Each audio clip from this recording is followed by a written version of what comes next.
clean, heart-healthy breakfast. This product shows up in millions of homes, hospitals, school cafeterias. It's recommended by doctors, dietitians, and printed with smiling confidence on the label. But here's the shock. The deeper I looked into this product, the more it stopped looking like food. It started looking like an industrial artifact. Over the past months, I went through ingredient lists, farming practices, independent lab reports, regulatory loopholes, and supply chains that stretch far beyond the breakfast aisle. I relied on data, on residue testing, on how this grain is actually grown, dried, and processed before it ever touches a spoon. What I found wasn't comforting and deeply disturbing. Today, I'm starting with the brands most people trust the most.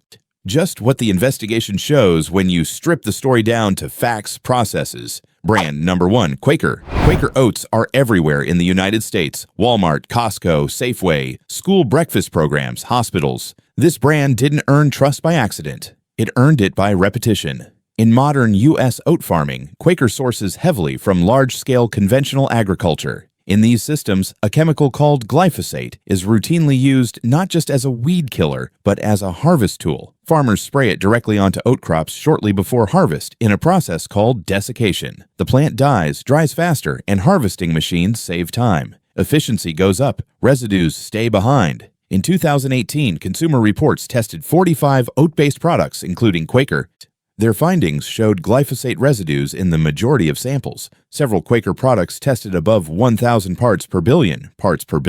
Consumer Reports had set a benchmark of 160 parts per billion as a level they believed would be protective for children over long-term exposure. That means some Quaker samples tested at 6 times higher than that child-focused benchmark. This wasn't a fringe blog. This was a mainstream consumer watchdog publishing its data openly. In 2019, the Environmental Working Group followed up with additional testing and reached similar conclusions. Conventional oats frequently contained glyphosate residues far above what independent scientists considered prudent for daily consumption, especially for kids eating oatmeal every morning. Meanwhile, the International Agency for Research on Cancer, part of the World Health Organization, had already classified glyphosate as a probable human carcinogen back in 2015. Legal does not mean harmless. It means permitted. There is no mention of desiccation on the label, no disclosure that glyphosate isn't just sprayed nearby, but absorbed systemically into the grain itself. Instead, Quaker continues to market heart health while relying on a farming shortcut that externalizes risk onto families who believe they're doing the right thing. This is an informational violation, a trust violation. From a biological perspective, repeated low-dose exposure is how chronic problems begin. Inflammation that never fully resolves, metabolic strain, endocrine interference. You don't feel it after one bowl. You feel it after years. My conclusion, after reading the reports and holding that tube in my hands, is direct. Quaker oatmeal is no longer a neutral staple. It is a calculated compromise between profit and public exposure, dressed up as tradition. Brand number 2, instant and flavored oatmeal packets. I opened a maple and brown sugar packet right there in my kitchen. The smell hit before the steam. Sweet, sharp, artificial. Under U.S. labeling law, natural flavors can legally hide a mixture of up to 100 different chemical compounds under a single ingredient line. These compounds are engineered for consistency and palatability, not nourishment. The oats themselves are already broken down by extreme heat and pressure before you ever add water. This prevents the grain from behaving like a whole food. ACE's studies on glycemic response consistently show that instant oats raise blood glucose far faster than steel-cut or minimally rolled oats. Within about 90 to 120 minutes, insulin drops, cortisol rises, and energy crashes. This isn't anecdotal, it's physiology. Add the sugar load, and the picture becomes clear. These packets aren't designed to sustain metabolism. They're designed to trigger quick reward and fast hunger. The violation here isn't just nutritional, it's neurological. This is food engineered for speed, shelf life, and dependence. Standing there with the empty packet, I realized the industry didn't simplify breakfast. It stripped it down to its most profitable signals and left biology to deal with the aftermath. Brand number 3, MacCann's. I bought MacCann's Irish oatmeal from a specialty grocery store where it was shelved under premium grains. Heavy tin, old world fonts, words like heritage and tradition doing the emotional lifting. MacCann's has been marketed in the U.S. for decades as a step above standard oatmeal, often priced 3 to 4 times higher than mass market brands. In some stores, the markup reaches 300 to 400% per pound compared to conventional rolled oats. Here's where the investigation turns uncomfortable. Unless you are buying MacCann's clearly labeled organic line, the oats inside that metal tin are typically sourced from the same global commodity system that supplies industrial oatmeal. Same conventional farming, same reliance on chemical desiccation, different story on the outside. There is no independent evidence that the non-organic MacCann's line is glyphosate-free, residue-free, or meaningfully different in agricultural practice from cheaper competitors. Consumers pay a premium, believing they are escaping industrial risk, when in reality they may only be upgrading the packaging. From a consumer safety standpoint, that matters. When price becomes a proxy for purity without verification, transparency collapses. Independent testing organizations like Consumer Reports and advocacy groups, such as the Environmental Working Group, have repeatedly shown that price does not reliably correlate with lower pesticide residue unless organic standards are enforced. In other words, expensive does not mean cleaner. MacCann's non-organic products sit in that gray zone, trusted by image, unsupported by data. The health implication isn't unique, it's cumulative. If the grain is grown with the same chemical shortcuts, the body receives the same burden. Paying more does not buy protection, it buys reassurance. And reassurance without proof is not safety. My conclusion here is precise. MacCann's non-organic oatmeal represents a premium illusion. It looks like an upgrade. Biologically, it often isn't. That realization forced me to ask a harder question. If price and tradition can't be trusted, what actually can? That's when I shifted from exposure to contrast. I needed a control, a brand built not on storytelling, but on verification. Now contrast that with brand number 1 on the recommended side, 1 Degree Organic Foods. I found 1 Degree Organic Oats at Whole Foods and Sprouts, and later confirmed their presence in select Costco locations. The first thing that stood out wasn't the label design, it was the data access. Every bag includes a QR code that traces the oats back to a specific farm and farmer. That level of traceability is rare in the American grain system. 1 Degree goes further. Their oats are certified organic and, more importantly, glyphosate residue-free, verified through third-party testing. This distinction matters. Organic certification restricts synthetic herbicides, but residue-free testing confirms outcome, not just intention. According to their published standards, batches are tested to ensure glyphosate levels fall below detectable thresholds, not just legal limits. There's also a processing difference. 1 Degree uses sprouted oats. Sprouting naturally reduces phytic acid, an anti-nutrient known to bind minerals like iron, magnesium, and zinc. Traditional cultures soaked or fermented grains for 24 to 48 hours to solve this problem. 1 Degree restores that biological step instead of bypassing it. The result isn't convenience, it's compatibility with human digestion. From a metabolic perspective, sprouted, minimally processed oats digest more slowly, support steadier glucose response, and deliver minerals in a bioavailable form. From a safety perspective, the reduction in pesticide exposure changes the risk equation entirely. This isn't marketing language, it's process transparency backed by testing. After seeing how easily trust can be manufactured with price and packaging, I needed to know whether there were any options left that balanced reality with accessibility, not boutique-only brands.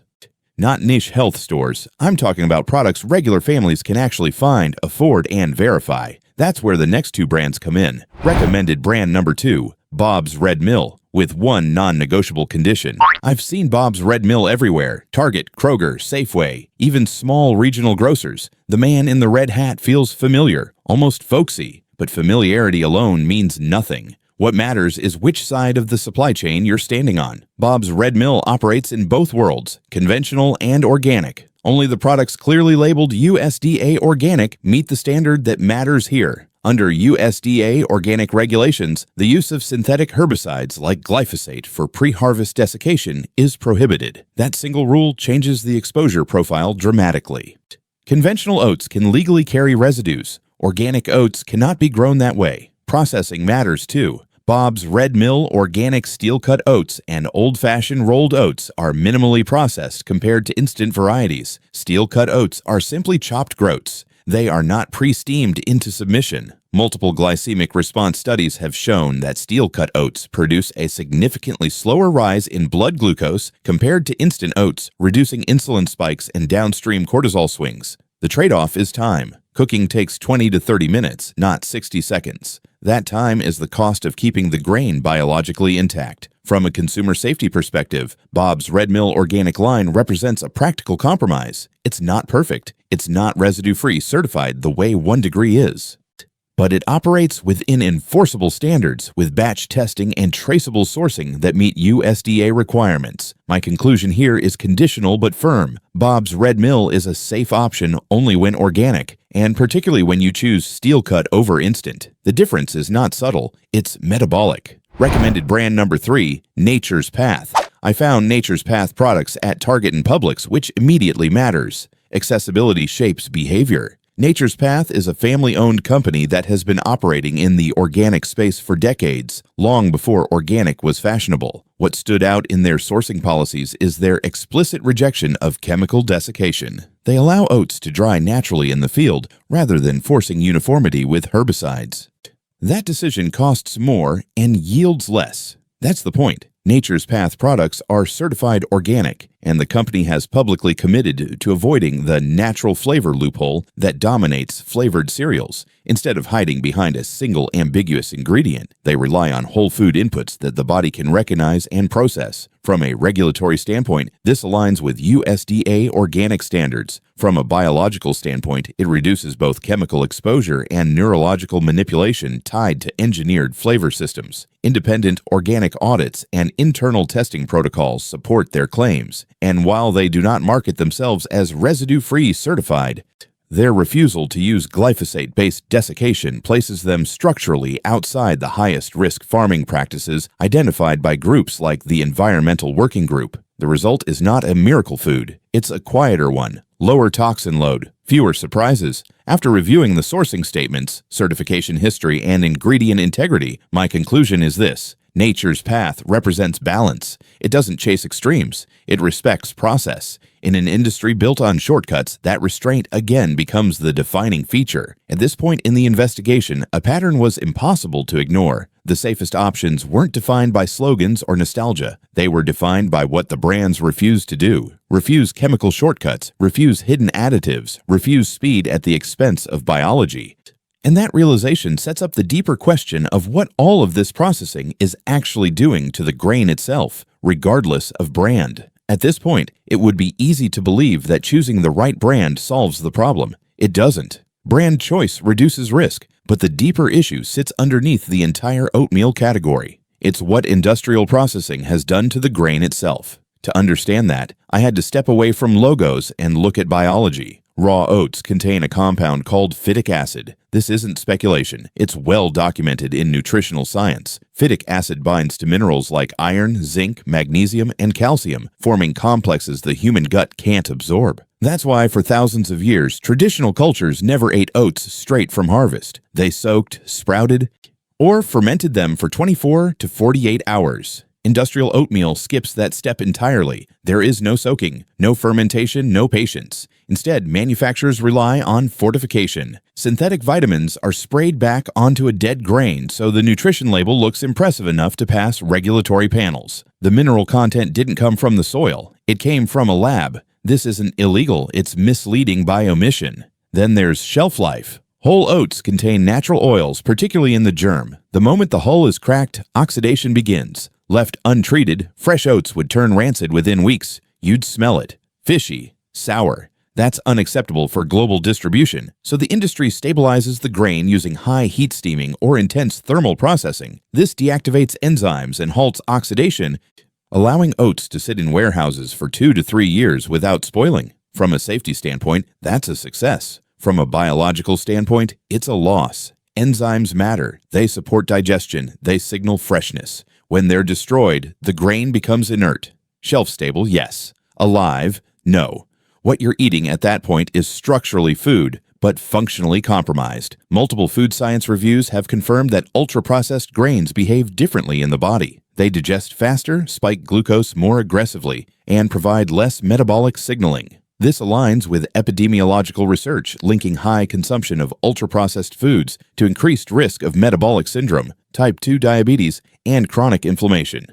These findings are echoed across institutions studying diet quality and long-term health outcomes. What struck me most while researching this wasn't the presence of risk, it was how normalized it has become. A product can be legally compliant, shelf-stable for 36 months, fortified to hit daily values, and still be biologically hollow. That's the cost of industrial efficiency. Not in one dramatic symptom, but in thousands of quiet compromises layered over time. This is also where chemical exposure intersects with processing. When glyphosate residues are present in a grain that's already been stripped of enzymes and structural integrity, the body has fewer defenses. Detoxification isn't just about the liver, it's about food arriving in a form the body recognizes. Strip that away, and resilience drops. I kept thinking about how often oatmeal is recommended as a safe food. For kids, for hospitals, for heart patients. Yet no one talks about phytic acid. No one talks about oxidation. No one talks about enzyme death. Safety is framed as absence of immediate harm, not presence of long-term support. By the time I reached this point in the investigation, the question had shifted. It was no longer which oatmeal is best. It became something more practical, more human. How do you choose without drowning in labels, fear, or false confidence? Because most people don't want perfection. They want clarity. They want to feed themselves and their families without unknowingly participating in a system that trades health for convenience. After reviewing farming practices, residue data, processing methods, and regulatory loopholes, the rules that actually matter became surprisingly simple. First, avoid instant oats. If the package promises 1-minute convenience, what it's really telling you is that the grain has already been pre-digested by heat and pressure. That shortcut turns a slow-burning carbohydrate into a fast glucose surge. Multiple metabolic studies show that ultra-processed grains raise blood sugar more rapidly and drop it harder within 90 to 120 minutes. That crash isn't a personal failure, it's a predictable outcome. If time is limited, old-fashioned rolled oats are the minimum acceptable compromise. Steel-cut oats remain the closest to the grain's original structure. Second, ignore the word natural. In the United States, it has no enforceable meaning. A product can be labeled natural and still be grown with synthetic herbicides, and dried with chemical desiccation, and flavored with laboratory-engineered compounds. Regulatory agencies allow this because natural describes marketing, not chemistry. The only label with legal weight in this category is USDA Organic, and even that is a starting point, not a guarantee of excellence. Third, prioritize transparency over tradition. Brands that provide third-party testing, residue disclosures, traceability, or clearly defined sourcing practices deserve more trust than brands that rely on nostalgia and familiarity. When a company tells you where the grain came from, how it was grown, and what it was tested for, they are limiting their ability to hide. That matters more than how long they've been on the shelf. Fourth, build flavor yourself. Flavored packets outsource control to an industry designed to optimize dopamine response. Adding a small amount of real maple syrup, raw honey, cinnamon, or fruit keeps the ingredient list honest and your metabolism steadier. Control the inputs or the system will do it for you. Finally, remember this: safety isn't the absence of alarm, it's the presence of alignment. Food that works with your biology doesn't need constant justification. It doesn't need cartoon hearts or vague promises. It shows its integrity through process, not persuasion. I didn't make this series to scare you away from oatmeal. I made it to pull the curtain back on a system that benefits from silence. Awareness doesn't require obsession. It requires attention. If this investigation helped you see your morning routine differently, support the work. Like the video. Share it with someone who still trusts the label without question. Subscribe if you want more breakdowns that put transparency ahead of tradition. Because once you see how everyday foods are built, you don't need fear to change. You just need the truth.